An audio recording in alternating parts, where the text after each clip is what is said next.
Voilà, bonsoir à tous. Désolé, nous avons dû couper pour revenir, pour mieux revenir, n'est-ce pas? Donc, nous prions et pour, n'est-ce pas, nous commençons notre moment de ce soir. Nous commençons notre moment de ce soir par la grâce de Dieu. Seigneur, nous te rendons grâce au nom de Jésus. Je te recommande ce temps, je te recommande cet enseignement. Je prie que tu apportes quelque chose à tes enfants, une connaissance. La Bible dit en Psaume chapitre 119, verset 130, que la révélation de tes paroles est claire. Elle donne de l'intelligence aux simples. Je prie que tu révèles quelque chose à tes enfants en leur apportant un éclaircissement et de la lumière et en leur donnant de l'intelligence. Merci de prendre le contrôle de ce temps au nom de Jésus. Amen. Dieu te bénisse. Dieu te bénisse. Donc, nous sommes à notre rendez-vous de ce soir, vendredi 14 février, dans Explication biblique. Donc, l'explication biblique est un temps d'enseignement interactif que nous partageons et qui consiste à traiter des sujets qui, n'est-ce pas, sont populaires au milieu des chrétiens. Nous avons commencé il y a 3 vendredis. On avait commencé avec le jeûne. Ensuite, on a traité le sujet du divorce le vendredi dernier. Aujourd'hui, on va toucher le sujet de l'alcool. Donc, le principe de ce temps d'enseignement, c'est aussi qu'il est interactif, c'est-à-dire que, voilà, bonsoir Marie-Christine Damblade, tu as la possibilité de poser des questions librement. Donc, tu peux poser des questions librement. Pendant que je suis en train de, n'est-ce pas, d'enseigner, tu peux poser des questions librement. Donc, Dieu te bénisse Marie-Christine Damblade. Dieu te bénisse, bonne arrivée. Donc, tu peux poser des questions librement pendant que je suis en train d'enseigner. Et par la grâce de Dieu, je vais y répondre. Donc, c'est à la lumière des Écritures que nous allons parler. Et le thème de ce soir, c'est l'alcool. Donc, nous allons parler de l'alcool. Donc, voilà. Donc, Dieu te bénisse. Prends ta Bible dans Proverbes chapitre 23. Proverbes chapitre 23, du verset 29 au verset 35. Voilà. Proverbe chapitre 23, verset Shalom, grâce éternelle. Dieu te bénisse, ma fille. Ah, content de te voir. Content de te voir. Donc, Proverbe chapitre 23. Prends ta Bible dans Proverbe chapitre 23, du verset 29 au verset 35. Voilà. Christine, Marie-Christine, je suis aussi content de te voir. Hein. Très content de te voir aussi. Donc, l'alcool, on va en parler. Allez, on y va. Proverbe chapitre 23, verset 29 à 35. Je fais la lecture. Pour qui les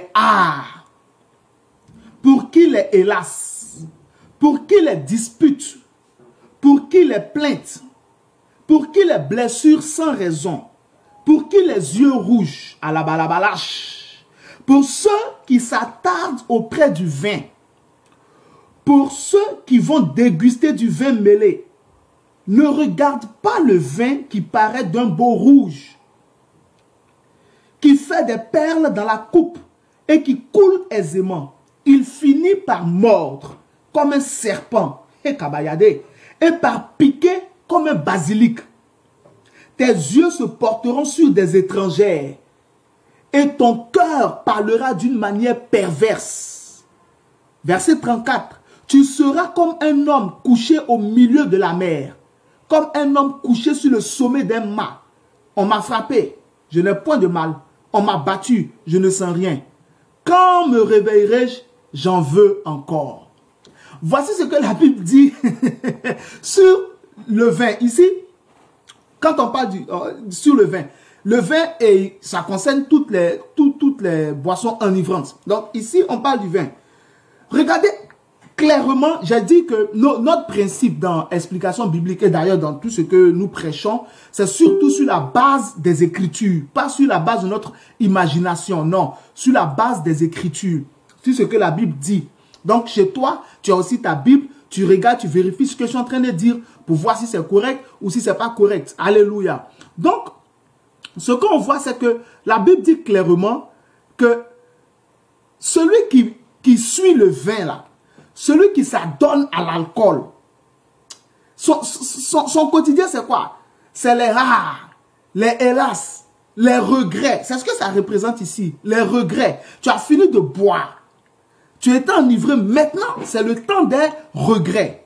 La Bible dit de ne pas suivre l'alcool, de ne pas suivre le vin, de ne pas faire attention à sa couleur, de ne pas faire attention à sa présentation, à son extérieur attrayante. Parce que quand tu vas finir de boire, verset 32, Parce que ce que tu ne sais pas d'abord, c'est que, bonsoir KMC Ndri, Dieu te bénisse, c'est que l'alcool est comme un serpent. Le serpent paraît doux à l'extérieur, mais en son intérieur, il possède du venin qui est mortel. C'est ce qu'on te présente ici comme le travail de l'alcool. Donc, pendant que toi, tu seras en train de boire l'alcool, tu ne sais pas qu'il est en train de te mordre comme le serpent pour t'inoculer un venin qui va se répandre en toi et qui va causer de véritables dégâts dans ta vie. C'est ce que la Bible décrit. Verset 29, pour qu'il ait rare, pour qu'il ait hélas, pour qu'il ait dispute, pour qu'il ait plainte. C'est-à-dire qui se plaint tout le temps. Qui se plaint tout le temps. Tous ceux qui boivent ne font que se plaindre. Qui se plaignent tout le temps. Parce que quand tu finis de boire, tout ton corps va te faire mal. Quand tu finis de boire, le temps que tu te rends compte que ta femme est partie, tous ceux qui sont dans l'alcoolisme, tous ceux qui suivent le vin, qui suivent les liqueurs fortes, qui suivent les boissons enivrantes là, ils sont toujours en train de se plaindre parce qu'ils sont toujours perdants de quelque chose. C'est ce que la Bible te dit. Ce n'est pas moi qui dis, c'est la Bible qui dit. Pour ceux qui vont déguster du vin mêlé, ne regarde pas le vin qui paraît d'un beau rouge, qui fait des perles dans la coupe et qui coule aisément. Il finit par mordre comme un serpent et par piquer comme un basilic. Tes yeux se porteront sur des étrangères. Tu vois ce que la Bible est en train de te dire? C'est-à-dire que tes yeux vont voir des choses étranges et tes yeux seront attirés sur une femme, par exemple, qui n'est pas ta femme. Pour la femme, vers un homme qui n'est pas ton mari. Tu vas être attiré vers les choses étranges. Remarquez bien que tous ceux qui s'adonnent à l'alcool sont toujours dans un autre monde. Ils sont toujours dans les vapes. Ils sont toujours dans un autre monde. Ils sont toujours dans les vapes. Ils voient, ils ont des visions. Ils parlent seuls. C'est ce que la Bible te dit. Tes yeux se porteront sur des étrangères. C'est sur des choses étranges. Et ton cœur parlera d'une manière perverse. Quand tu suis l'alcool, tu peux être grossi dans ton langage, tu es décousu dans ton langage, il n'y a pas de lucidité dans tes paroles et il n'y a pas d'équilibre dans ce que tu dis. Tu parles de manière décousue. C'est ce que la Bible te dit. Tu seras comme un homme couché au milieu de la mer, c'est-à-dire un homme qui est couché sur les vagues. J'ai été païen avant d'être chrétien. Forcément, on a été païen avant d'être chrétien. Quand tu es ivre là, c'est comme si ton corps, tu ne le sens plus. C'est pourquoi la Bible te dit, tu seras comme un homme couché sur la mer. C'est-à-dire, en fait, sur les vagues de la mer. Donc, tu es comme ça, tu ondules. C'est pour ça que celui qui est ivre, celui qui boit l'alcool, vous voyez, il ne peut pas marcher droit. Il tangue comme une pirogue qui est ballottée par les vents de la mer. Il tangue. Donc, tu es comme couché sur la mer. Tu es comme quelqu'un qui est sur le sommet d'un mât, le mât du bateau. Tu es ailleurs, tu es dans un autre monde. Et quand tu te réveilles, tu vas dire, on m'a frappé, je n'ai point de mal. On m'a battu, je ne sens rien. Quand me réveillerai-je, j'en veux encore. C'est-à-dire, je veux encore boire.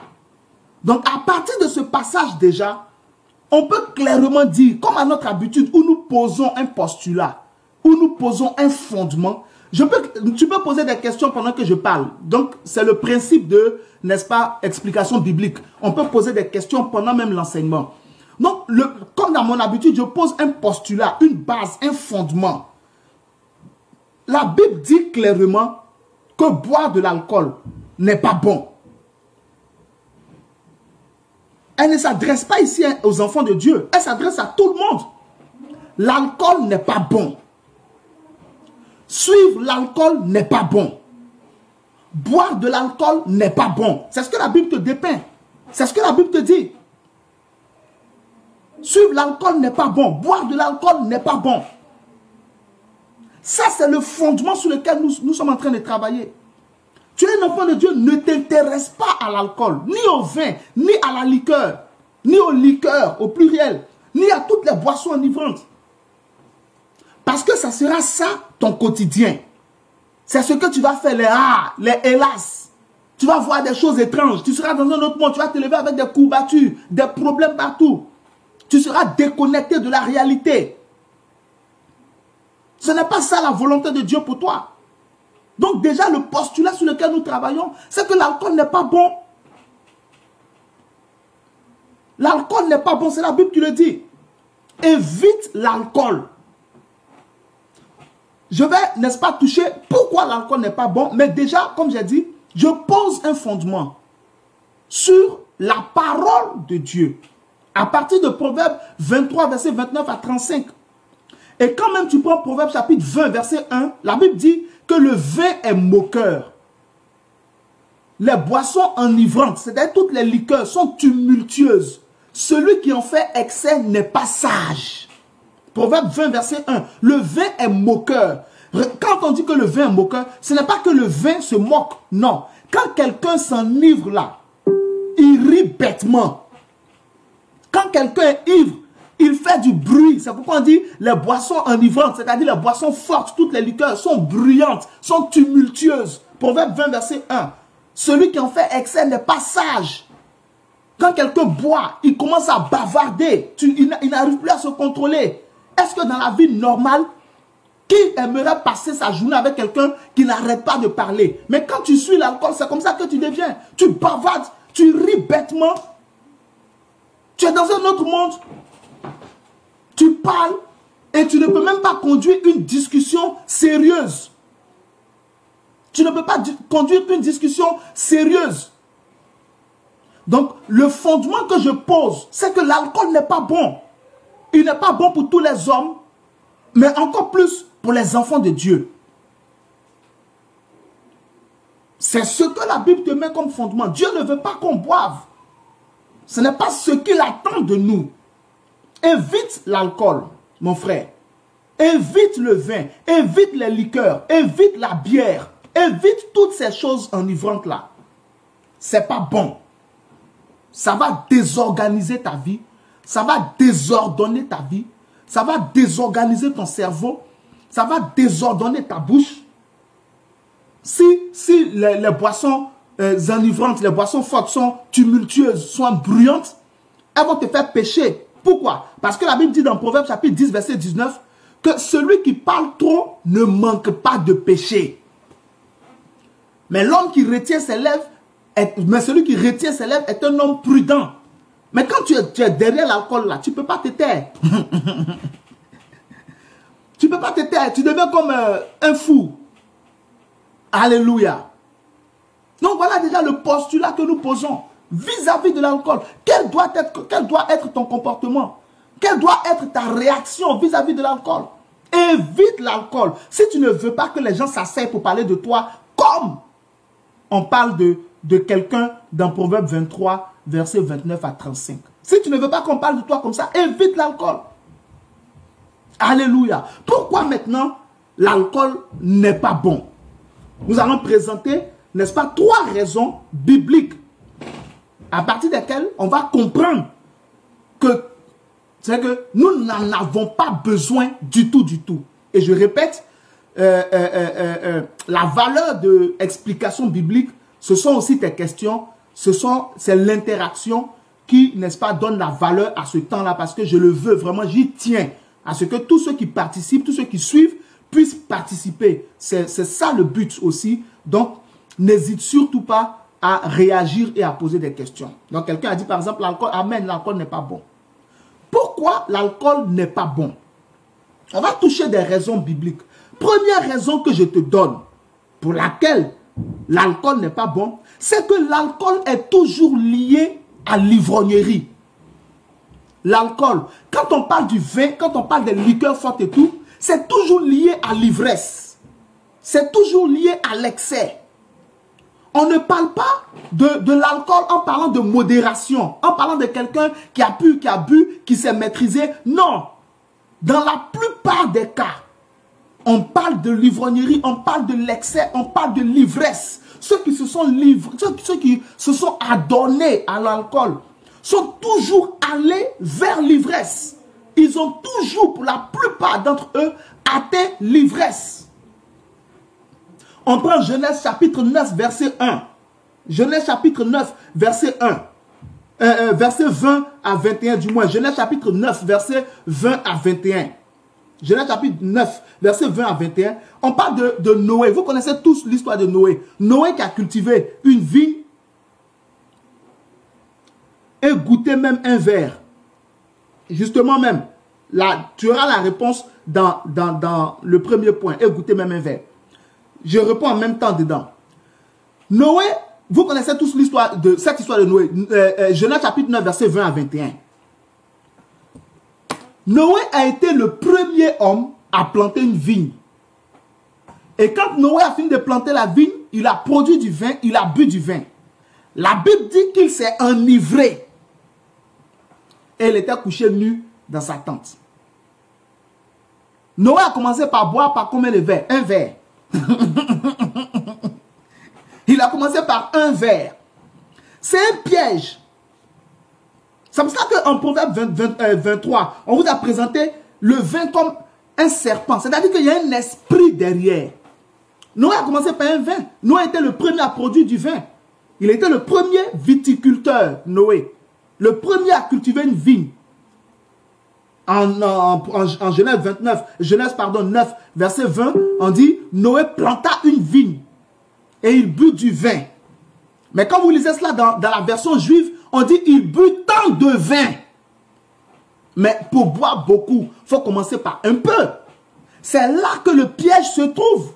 Ou d'autres disent, non, je bois avec modération. Ça n'existe pas. Boire avec modération, ça n'existe pas. Ça, c'est l'attraction. C'est comme ça que le diable va commencer. Avec un verre. Ton corps va accepter un verre aujourd'hui.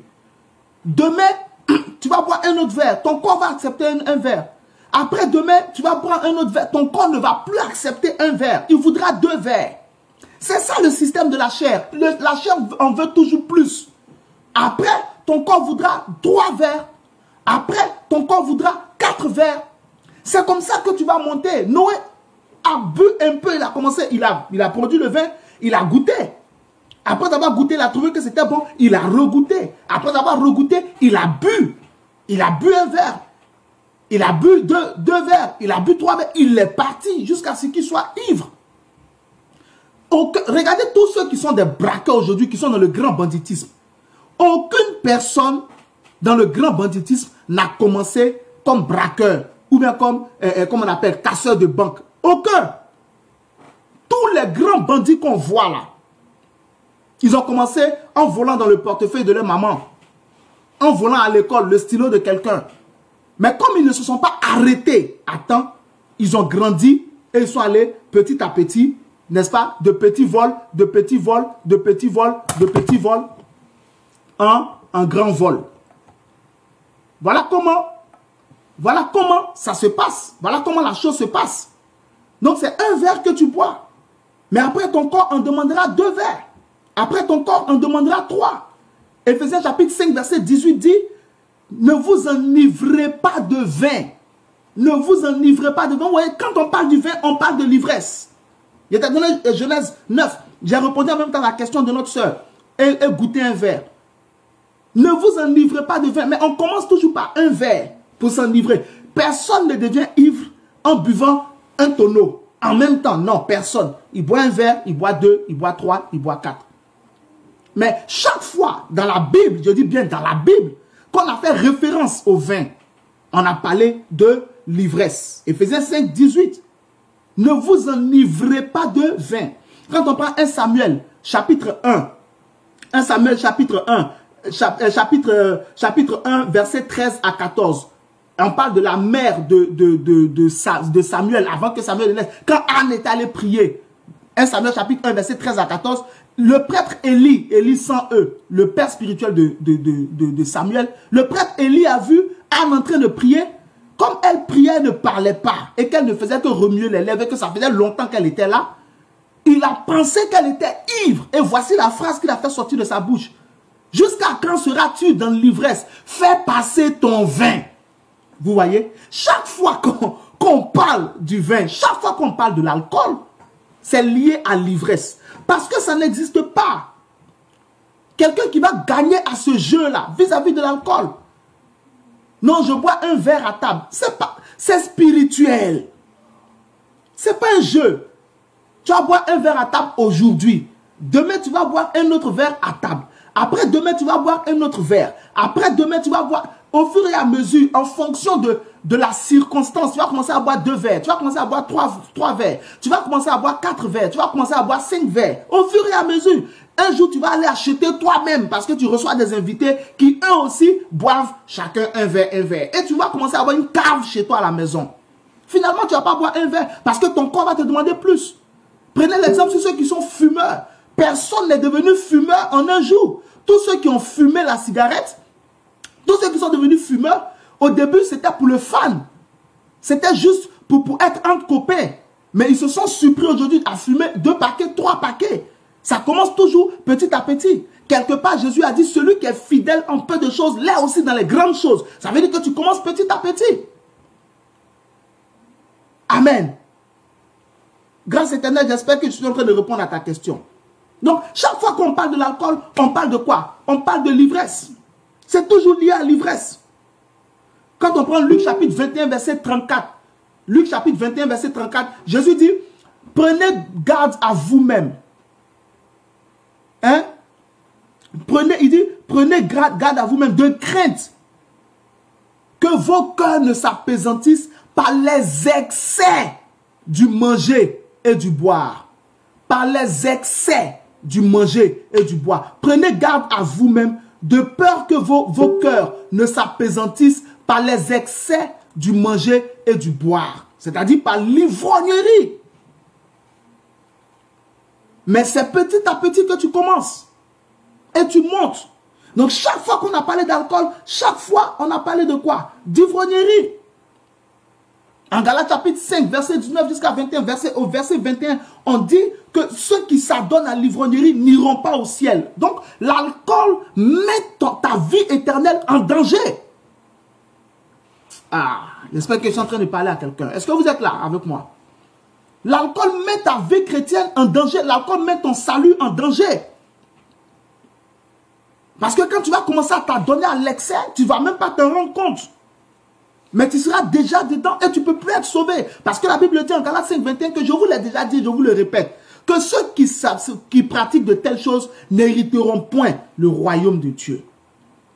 Ils ont parlé de l'envie, ils ont parlé de la cupidité, ils ont parlé de la débauche, de l'idolâtrie, des divisions, des querelles et de l'ivrognerie, de l'homosexualité et tout ça.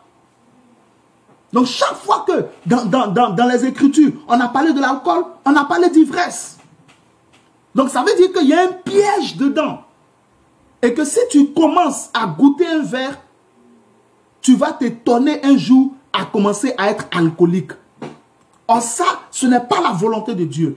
Et ça, ce n'est pas ton appel. Ce n'est pas ce que Dieu attend de toi. Qu'on te voit dans les rues ivres, même dans ta propre maison. Regardez ce qui est arrivé à Noé.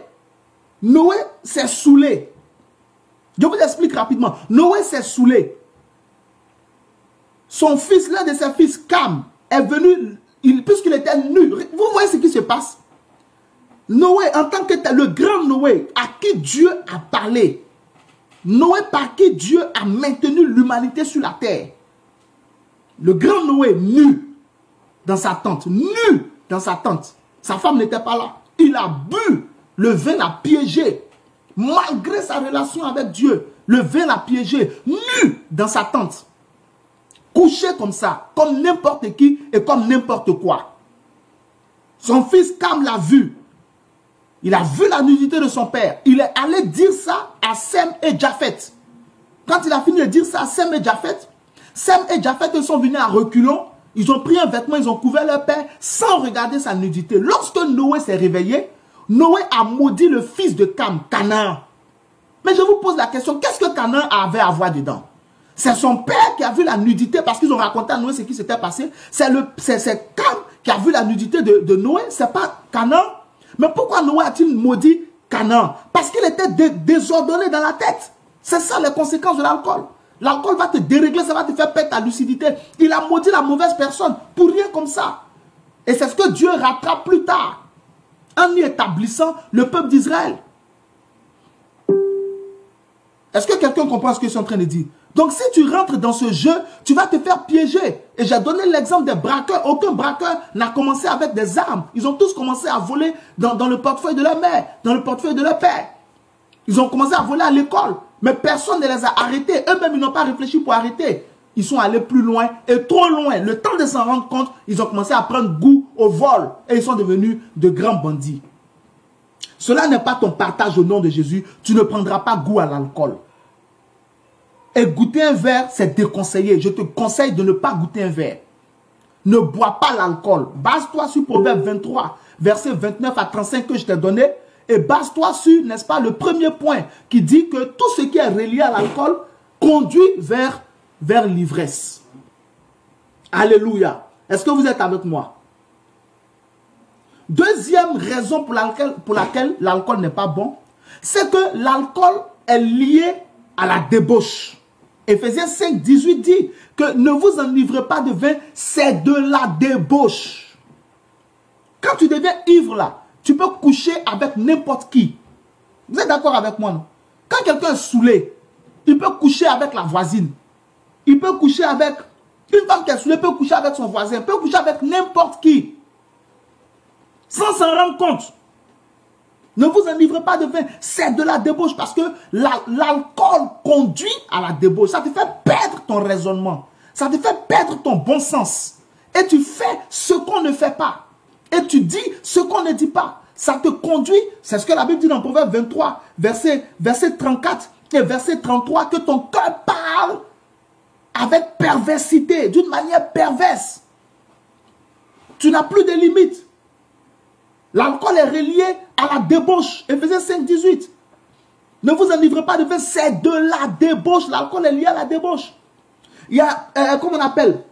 Genèse chapitre 19, verset 30 à 38. Écoutez attentivement. Genèse chapitre 19. J'espère que vous êtes avec moi et que Genèse chapitre 19, verset, n'est-ce pas? Voilà, c'est ça, même vers Genèse chapitre 19, verset 30 à 38. Genèse chapitre 19, verset 30 à 38. Écoutez-moi attentivement. Je vous ai donné Ephésiens 5, 18, non? Pour vous montrer que l'alcool est toujours lié à la débauche. Genèse chapitre 19, verset 30 à 38. Vous connaissez Lot, le neveu de Abraham, dont Abraham s'est séparé en Genèse 13. Voilà. Et Lot qui est parti à Sodome et Gomorrhe. À partir de Genèse chapitre 18, Dieu révèle à Adam qu'il va détruire Sodome et Gomorrhe parce que les plaintes contre Sodome et Gomorrhe sont montées à lui. Donc il est descendu pour voir si ce qu'il a entendu est vrai. Et si cela n'est pas, il le saura. Donc quand les anges sont partis à Sodome et Gomorrhe, les gens de Sodome et Gomorrhe ont confirmé que ce que les gens ont dit devant Dieu est vrai. Ils ont même voulu violer l'autre, ils ont même voulu violer les deux anges. Et les anges les ont frappés d'aveuglement. Bien. Souvenez-vous que les anges ont dit à Lot, à sa femme, à leurs enfants, et même Lot avait dit à ses beaux-fils qui n'ont pas écouté, de sortir de Sodome et Gomorrhe parce que la destruction de Sodome et Gomorrhe est actée. Donc, quand Lot et sa femme et leurs deux filles sont sortis, la femme de Lot a regardé derrière et elle a vu le jugement céleste qui tombait sur Sodome et Gomorrhe. Elle était transformée en statue de sel. Genèse chapitre 19, verset 14. Ok, donc ça c'est fait. Regardez bien, Lot avait plaidé avec les anges pour aller du côté d'une petite ville qu'on appelle Tsoar. Quand Lot est arrivé à Tsoar, c'est là, n'est-ce pas, que ils ont détruit. La femme de Lot n'a pas vu du moins la destruction, mais elle s'est tournée, elle est arrivée en arrière, elle a été transformée en sel. Donc, quand Lot est arrivé à Tsoar, c'est là sur le soir que les anges, n'est-ce pas, ont détruit les deux villes, Sodome et Gomorrhe, parce que c'était deux villes. Suis-moi bien. Lot est resté un moment à Tsoar, mais ensuite il a décidé de quitter Tsoar pour aller s'installer sur le sommet de la montagne. À partir du verset 30. Et il était avec ses deux filles. Sa femme est morte. Donc il est parti s'installer sur le sommet de la montagne pour vivre dans une caverne. Lot est allé vivre dans une caverne. En parenthèse, quand tu quittes les bonnes personnes, c'est comme ça que tu deviens n'importe qui. Et comment tu peux quitter Abraham? Maintenant tu allais vivre dans la caverne. C'est quoi ça? Dieu t'empêchera de faire les mauvais choix au nom de Jésus. Donc Lot est allé vivre dans une caverne avec ses deux filles. Mais qu'est-ce qui se passe? Là, ce que je te raconte là maintenant, c'est du verset 30 au verset 38. Qu'est-ce qui s'est passé? Ce qui s'est passé, c'est que les deux filles de Lot ont dit, la plus grande d'abord a dit, qu'il n'y a pas d'homme dans la zone où leur père est parti s'installer avec elle. Il n'y a pas d'homme pour les marier. Comme on fait partout. Il n'y a pas d'homme pour les marier. Donc, du coup, elle, la grande, a suggéré à la petite de prendre du vin, de faire boire leur père. Et elle, la grande, elle ira coucher avec leur père pendant la nuit. Et comme ça, elle tombera enceinte de leur père. Et elles pourront avoir des enfants. La grande a enivré l'autre. Et elle allait coucher avec son propre père. Le lendemain, elles ont encore enivré leur père. Il a bu, il était ivre. La petite maintenant est allée coucher avec lui. Les deux sont tombées enceintes de leur père. Et elles ont produit, pour l'une, les Ammonites et pour l'autre, les Moabites. Un inceste terrible, mais qui était possible que grâce à l'alcool. Ah, Saint-Esprit, je ne sais pas si je parle à quelqu'un ce jour-là. Franchement, je ne sais pas si je parle à quelqu'un. Cet enseignement-là, si tu le prends au sérieux, je sais que Dieu peut apporter quelque chose dans ta vie. Les Ammonites et les Moabites sont le fruit de l'inceste. Mais cet inceste-là était possible grâce à un outil spirituel. Grâce à quoi? Grâce à l'alcool. Elles ont utilisé le vin pour atteindre leur objectif. Pourquoi dans nos assemblées on donne c'est, ah, tu as oublié, je suis sûr que tu as oublié, on donne. Tu voulais dire on ne donne pas, c'est ça, non? KMC Indri. Pourquoi dans nos assemblées, donc je vais lire comme je pense, pourquoi dans nos assemblées on ne donne pas des enseignements approfondis sur ces choses? C'est rare qu'on parle de ça. Est-ce que c'est parce que nos dirigeants souvent prennent un peu... Oh là là, moi je ne peux pas répondre à ta question. Ce que je peux te dire, c'est de profiter de ce que tu entends. Profite et puis certainement à ton tour, Dieu va t'utiliser pour l'enseigner aussi. Voilà, ok. Donc, j'ai bien compris. Pourquoi dans nos enseignements, on ne donne pas des enseignements? Profite de ce que tu entends. Je ne vais pas juger tes dirigeants. Profite de ce que tu entends. Donc, elles ont réussi cet inceste crapuleux-là. Grâce à quoi? Grâce au vin. Vous voyez? Éphésiens 5, 18 dit, ne vous enivrez pas de vin, c'est de la débauche. C'est de quoi? La débauche. Et Genèse 19, verset 30 à 38 te montre comment le vin, l'alcool est utilisé pour fortifier et pour sponsoriser la débauche. Dans le monde, tous ceux qui sont dans les bars, tous ceux qui sont dans les maquis, tous ceux qui sont dans les boîtes de nuit, ce qui fait que le show est vraiment chaud, c'est l'alcool. Dans le monde, quand on dit l'alcool coule à flot, c'est là que la partie, c'est là que le show est vraiment chaud et les gens sont à fond, ils dansent comme c'est pas permis. Mais qu'est-ce qui se passe à la suite? La débauche sexuelle. Parce qu'un homme qui a tout son sens ne peut pas faire certaines choses. L'alcool va le pousser à faire d'autres choses. Donc ça, c'est la deuxième raison. La première raison que je t'ai donnée, c'est que l'alcool est toujours lié à l'ivresse. Quand tu prends même Actes chapitre 2, au verset 13, au verset 15, Actes chapitre 2, après le baptême du Saint-Esprit, quand les disciples parlaient en langue, un groupe de ceux qui les regardaient disaient qu'ils sont ivres. Ils ont bu du vin doux. C'est ce qu'ils disaient, ils sont pleins de vin doux, au verset 13 de Actes 2. Mais au verset 15, Pierre répond, ils ne sont pas ivres. Vous voyez, non? Ça, c'est la première raison que je vous ai donnée. Tout ce qui concerne l'alcool est lié à l'ivresse. Donc, si quelqu'un entend que tu bois, il va penser dans sa tête que tu es un ivrogne. Ça, c'est clair. Deuxième raison que je te donne, pour laquelle la Bible te dit que l'alcool n'est pas bon, c'est que l'alcool est lié à l'ivrogne, à la débauche. À quelle débauche? À la débauche sexuelle. À la débauche sexuelle. Éphésiens 5, 18, Genèse 19, verset 30 à 38. Vous voyez ce que les filles de Lot ont réussi à faire à leur père. Quel père va coucher avec sa fille de manière lucide, avec les yeux clairs? Mais comme Lot était devenu un soulard, il ne s'est même pas rendu compte de ce que ses filles lui faisaient. Regardez ce que l'alcool peut faire à un homme. Au point où tu ne te rends pas compte qu'une femme est sur toi. Et ces deux filles sont tombées enceintes de lui. C'est la deuxième raison pour laquelle Dieu te dit non. L'alcool n'est pas une bonne chose. Évite l'alcool. Parce que ça va gâter ton nom. Évite l'alcool. Ça va te faire faire les choses qu'on ne fait pas. Ça va te faire dire les choses qu'on ne dit pas. Les choses que tu ne peux pas dire normalement. J'en ai vu dans ma vie des personnes ivres. J'ai moi-même été, quand j'étais païen, très souvent ivre. Et je sais que lorsque tu es ivre, tu n'as plus le bon sens. Tu ne parles plus normalement. Tu ne te comportes plus normalement. C'est-à-dire que l'alcool prend le contrôle de ton esprit, de ton âme et de ton corps. C'est pourquoi Proverbe 29 présente cela comme un serpent venimeux qui va te mordre et qui va te faire du mal. Mais pendant que tu suis cet enseignement, je prie et je prophétise sur toi. Tu ne seras pas un ivrogne au nom de Jésus. Tu ne seras pas un débauché au nom de Jésus. Tu ne tomberas pas dans le piège de l'alcool. Alléluia. Troisième raison que je te donne pour laquelle, selon les Écritures, l'alcool est à éviter et que l'alcool n'est pas bon, c'est que l'alcool t'empêchera de bien servir Dieu. L'alcool empêche de bien servir Dieu. Quand quelqu'un suit l'alcool, il ne peut pas être un bon serviteur de Dieu. Tu ne peux pas bien servir Dieu quand tu suis l'alcool, quand tu suis le vin, quand tu suis les liqueurs. Tu ne peux pas être un bon serviteur de Dieu. Tu ne peux pas être une bonne servante de Dieu. Tu ne peux pas être un bon chantre.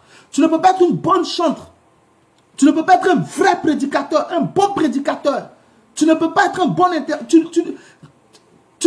ne peux pas bien servir Dieu. Quel que soit le rôle que tu peux jouer dans la maison de Dieu, tu ne peux pas être un bon musicien quand tu suis l'alcool.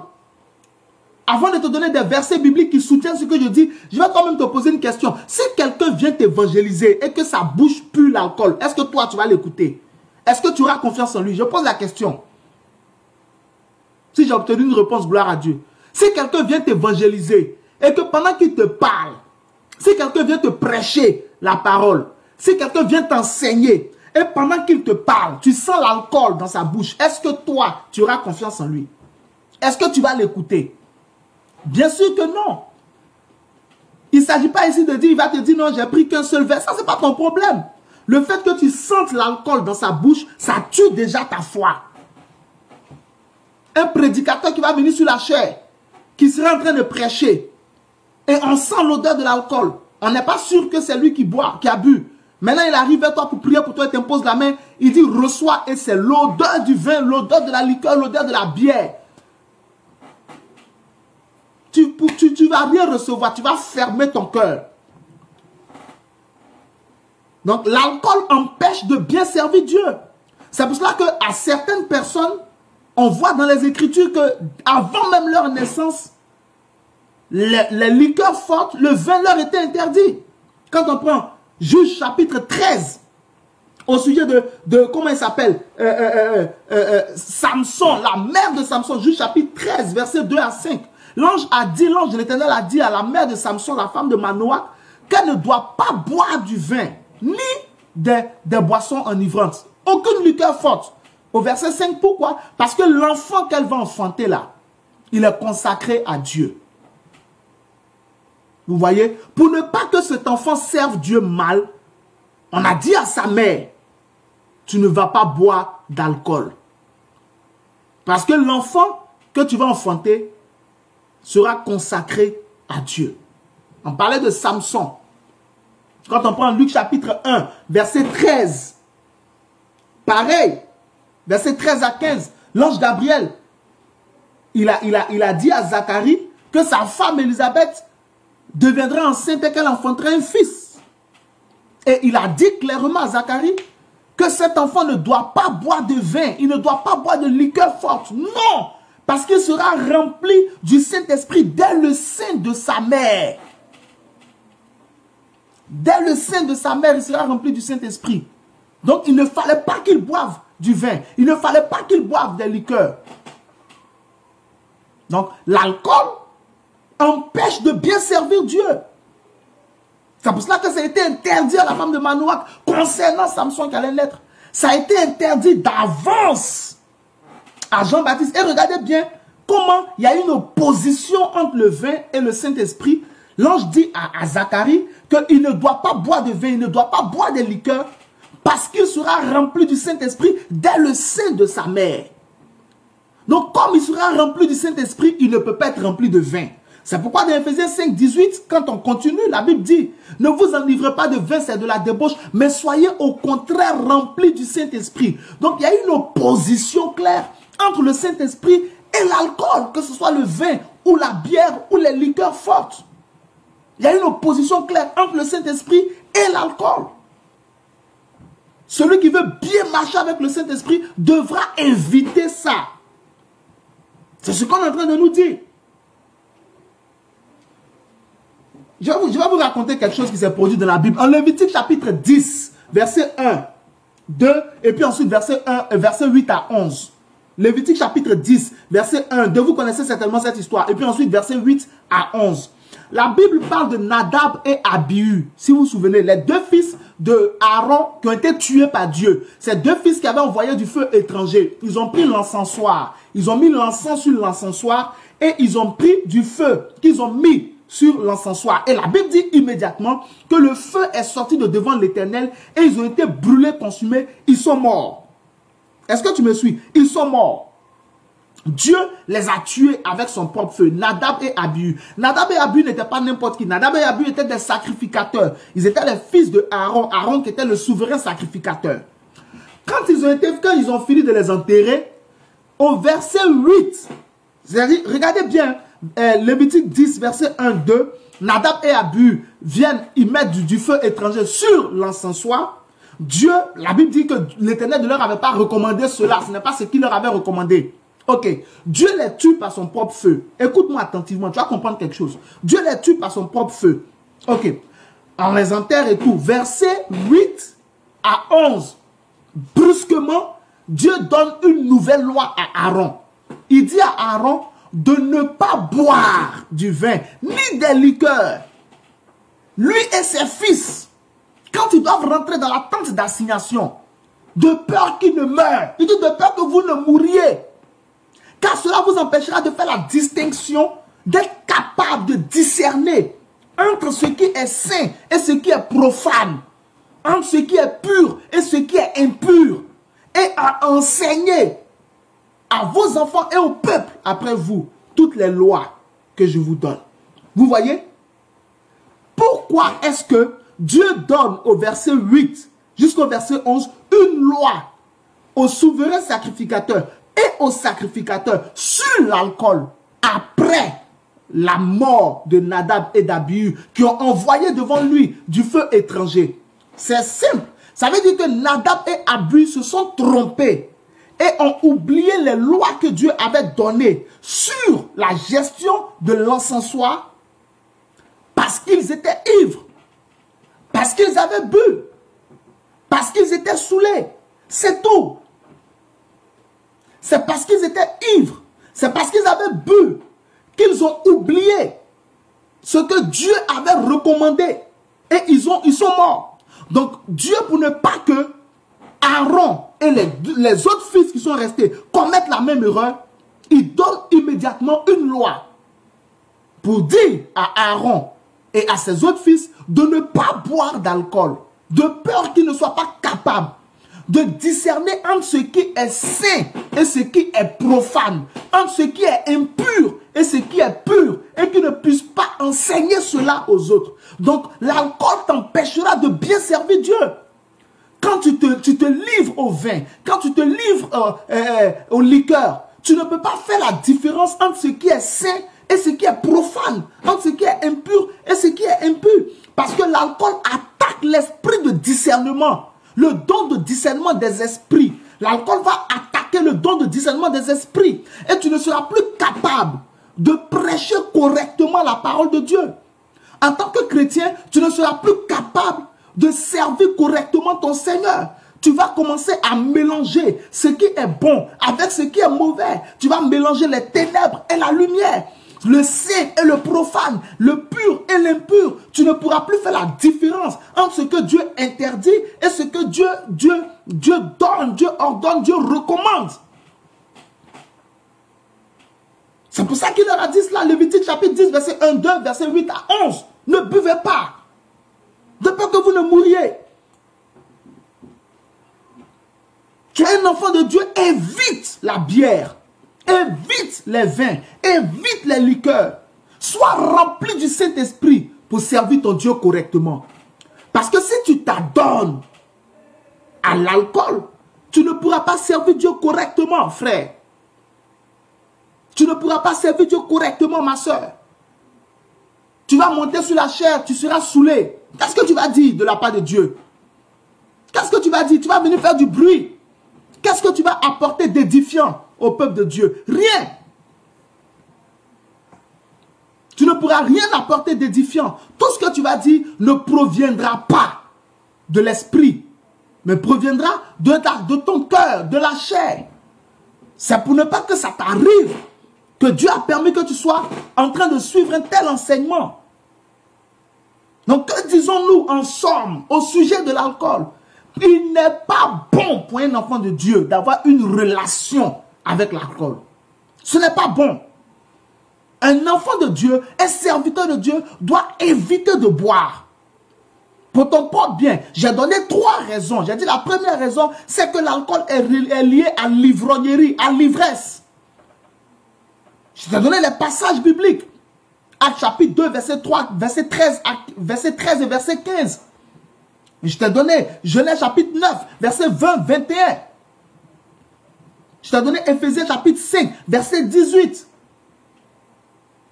Je t'ai donné Proverbes chapitre 20, verset 1.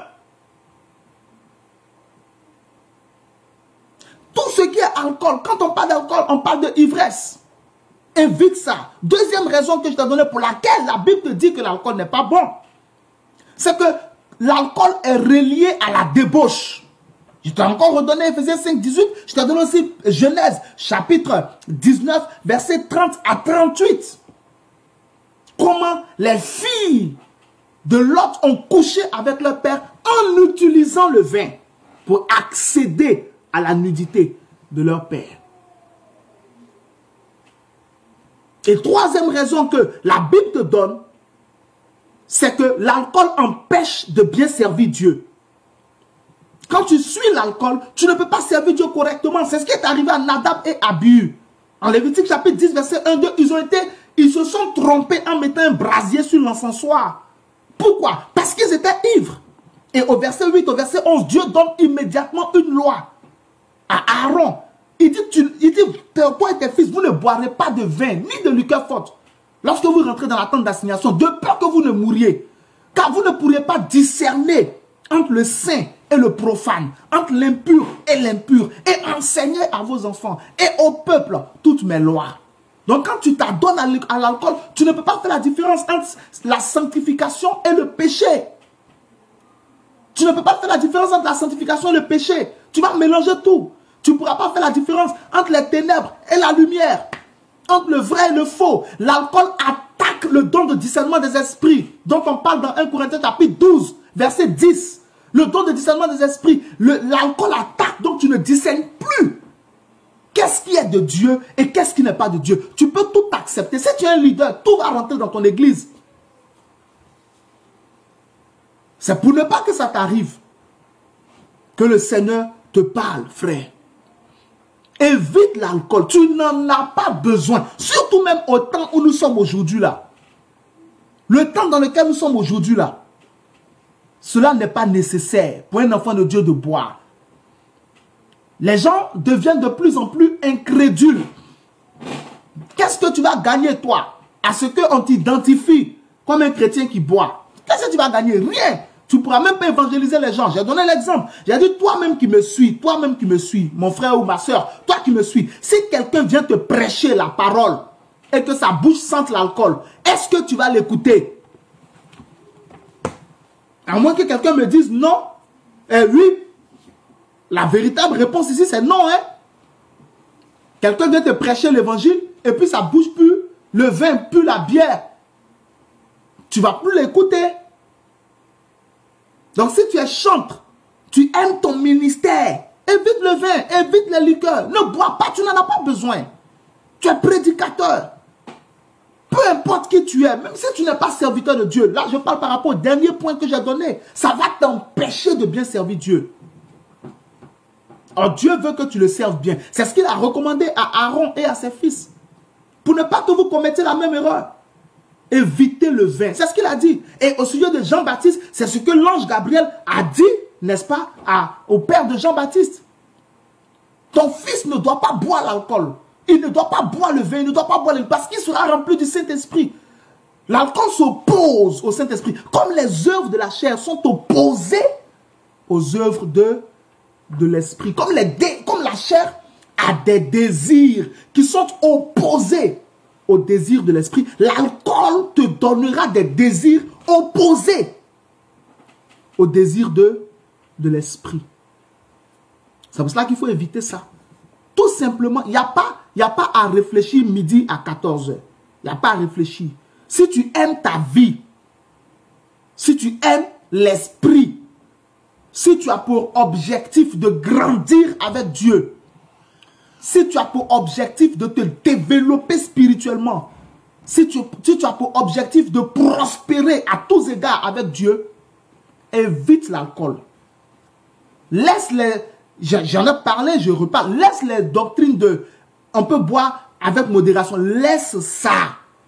Je l'ai déjà dit, aucun grand bandit n'est devenu bandit en un jour. Il a volé un peu. Laisse ça. Pense à l'esprit. Pense aux gens comme Jean-Baptiste. Pense aux gens comme Élie. Pense aux gens comme Samson. Alléluia. Et évite ça. Dieu te bénisse au nom de Jésus. Il y a une question à laquelle je m'attendais, mais bizarrement, je ne l'ai pas eu. Je vais y répondre moi-même. J'ai pensé que quelqu'un m'ait demandé, mais pourquoi Jésus buvait? Puisque effectivement le Seigneur buvait. Mais personne n'a posé cette question. Il y a des chantres qui réclament du vin juste avant de chanter. Je suis toujours extrêmement choqué. Il y a de quoi à être choqué. C'est ce que la Bible te dit, justement, Marie-Christine Damblade. Éphésiens 5, 18. Montre-leur ce passage-là. Ne vous enivrez pas de vin, c'est de la débauche. Soyez au contraire remplis du Saint-Esprit. Soyez au contraire remplis du Saint-Esprit. Un chant qui réclame du vin avant d'aller chanter est rempli du vin. Il n'est pas rempli du Saint-Esprit. Il chante par expérience. Il ne chante pas par inspiration. Il n'est pas conduit par Dieu. Ces cantiques n'auront pas d'impact spirituel dans la vie de ceux qui l'écoutent. Ça, c'est le comportement des stars du rock. Les stars du rock, les stars de la pop, il y a beaucoup d'autres, ils boivent du cognac, ils boivent du James, d'autres boivent du vin, d'autres se droguent directement. Pour être dans ce qu'ils appellent le nirvana, pour être dans un autre monde. C'est ce que la Bible te dit dans Proverbe 23, là, verset 34, tu seras comme un homme couché au milieu de la mer, c'est-à-dire que tu planes. Donc un chantre qui demande du vin juste avant d'aller boire, il n'est pas converti. Il n'est pas converti. Normalement, il doit prier avant d'aller chanter pour être rempli du Saint-Esprit. En Luc chapitre 4, la Bible dit, verset 1, Jésus rempli du Saint-Esprit. Matthieu chapitre 4, verset 1, Jésus rempli du Saint-Esprit. Luc chapitre 4, verset 18, l'Esprit du Seigneur est sur moi.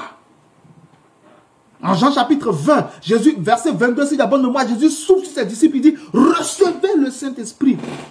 Acte chapitre 2, verset 1, 2, 3, 4, les disciples ont été remplis du Saint-Esprit. Un serviteur de Dieu doit être rempli du Saint-Esprit, pas de vin. Pas de vin. Si tu dois boire du vin avant d'aller chanter, l'objectif c'est de tuer la timidité, de tuer la honte et de ne pas être gêné par les yeux du public. Tu n'es plus en train de servir Dieu. Tu es un chanteur du monde. Parce que c'est ce que les chanteurs dans le monde font. Mais je prie pour toi pendant que tu me suis. Qui que tu sois, quel que soit le domaine dans lequel tu as besoin d'être inspiré, le Saint-Esprit inspire à 1000%. Tu n'as pas besoin de te saouler pour prêcher. Tu n'as pas besoin de te saouler pour prier, pour aller chanter. Tu n'as pas besoin de te saouler pour aller à tes réunions. Non. Il y a des gens dans le monde, ils se saoulent pour dire leurs 4 vérités. Vous voyez? Les gens utilisent le vin pour l'alcool, pour faire n'importe quoi. Pour dire ses vérités, il va boire. Comme ça, il boit, il regarde le visage de personne et puis il sonne ses carreaux à tout le monde. Non. Pour dire la vérité, tu es rempli du Saint-Esprit. Jésus dit l'esprit de vérité Le Saint-Esprit s'appelle l'Esprit de vérité. Donc, tu n'as pas besoin de ce système-là pour, n'est-ce pas, réussir.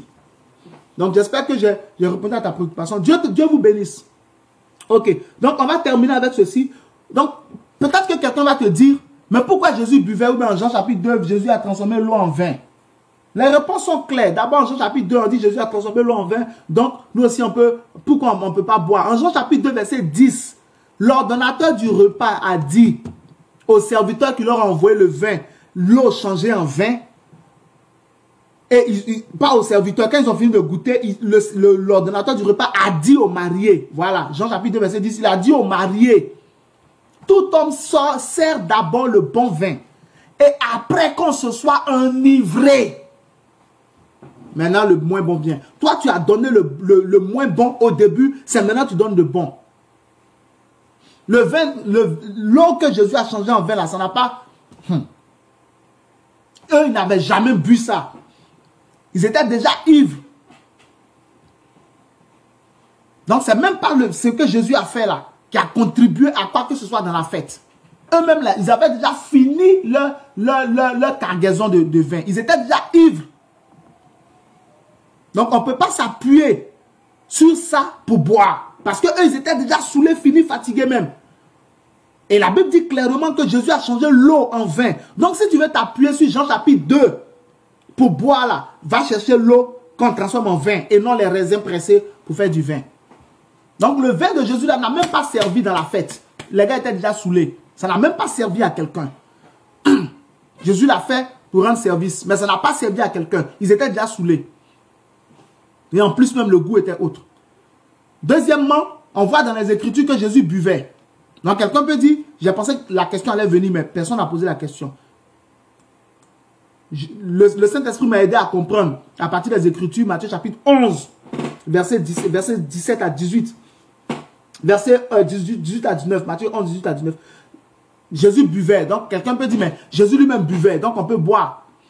Non, pourquoi Jésus buvait? Il faut savoir pourquoi Jésus buvait. La Bible dit en Proverbe chapitre 16, verset 4, que Dieu fait toutes choses pour un but. Et même le méchant pour le jour du malheur. Jésus buvait, il avait un but, il avait un objectif. Et l'objectif est exprimé en Matthieu chapitre 11, verset 18 à 19. Jésus dit au verset 18 que Jean-Baptiste, il parlait aux pharisiens. Jean-Baptiste est venu ne mangeant ni ne buvant. Vous dites qu'il est un démon. Le Fils de l'homme, c'est-à-dire lui-même Jésus, est venu mangeant et buvant. Vous dites qu'il est ami des publicains, ami des pécheurs. Mais la sagesse, c'est-à-dire de Dieu, la sagesse de Dieu a été justifiée par ses œuvres. Donc Jésus buvait et il mangeait, il buvait avec les païens, avec pour objectif de montrer l'incohérence des pharisiens. Leur incohérence et leur incrédulité volontaire. Ils n'ont pas cru en Jean-Baptiste parce que Jean-Baptiste ne buvait pas. Parce que Jean-Baptiste ne les rejoignait pas pour manger. Donc ils se sont appuyés dessus pour dire que ce n'est pas un vrai prophète. Maintenant quand Jésus est venu, Jésus est au courant de ça. Il dit ok, je vais faire le contraire pour voir s'ils vont croire. Donc il a fait le contraire pour voir s'ils vont croire. Mais là encore, ils ont trouvé quelque chose à dire. Donc c'était dans cet objectif-là. Mais Jésus ne s'est jamais enivré. Jésus n'a jamais envoyé ses disciples pour aller acheter des bidons de vin, etc., etc. Non. Quand on parle des buveurs, ne pensez jamais à Jésus. Parce que notre Seigneur n'est pas un buveur.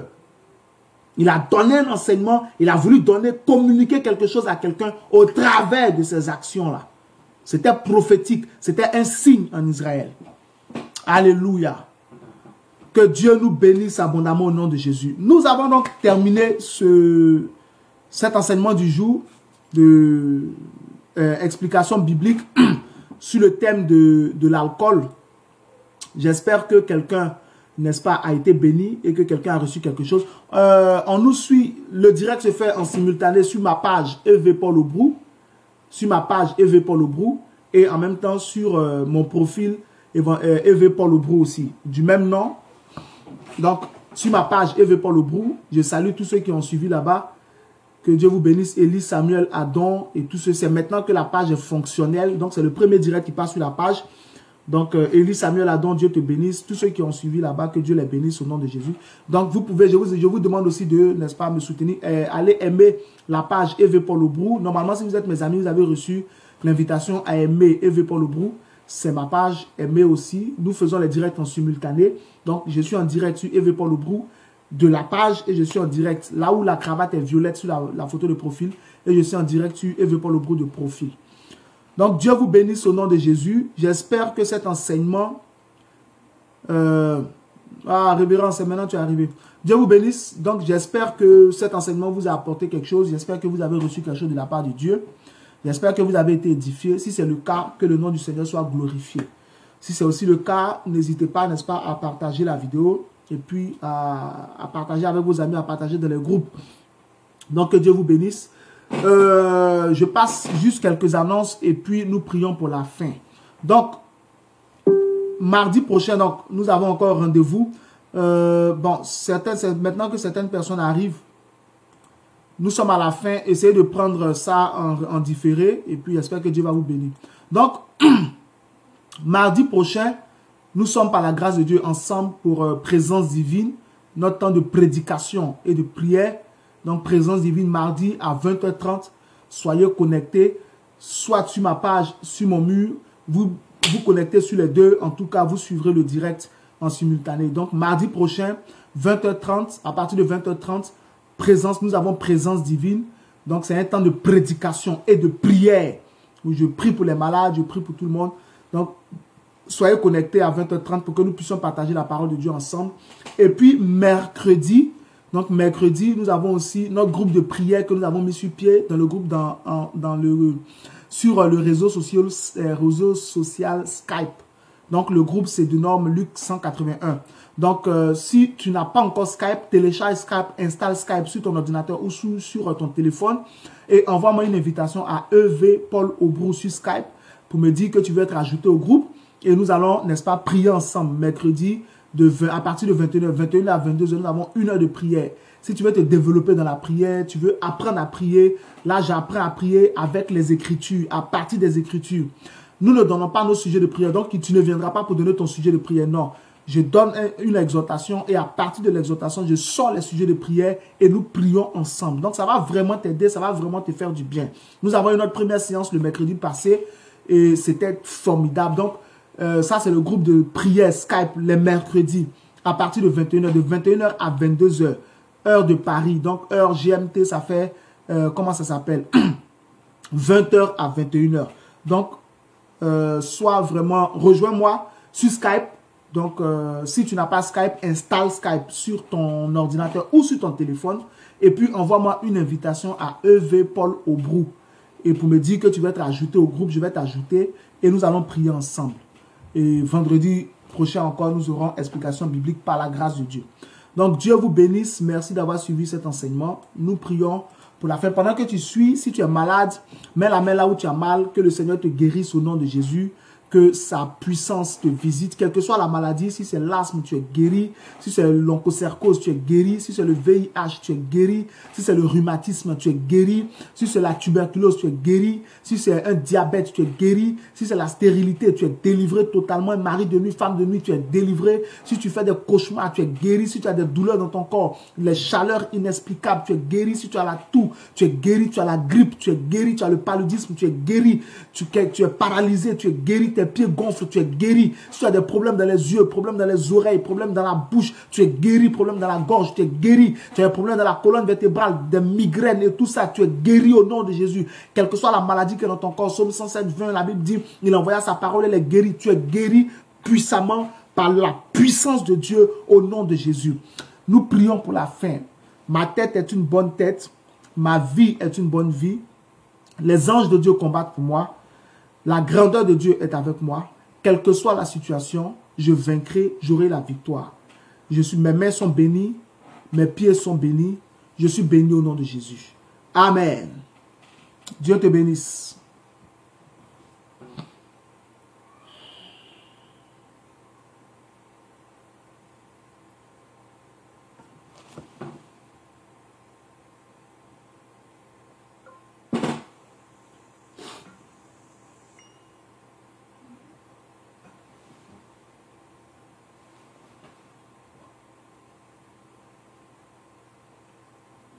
Trouver une meilleure position.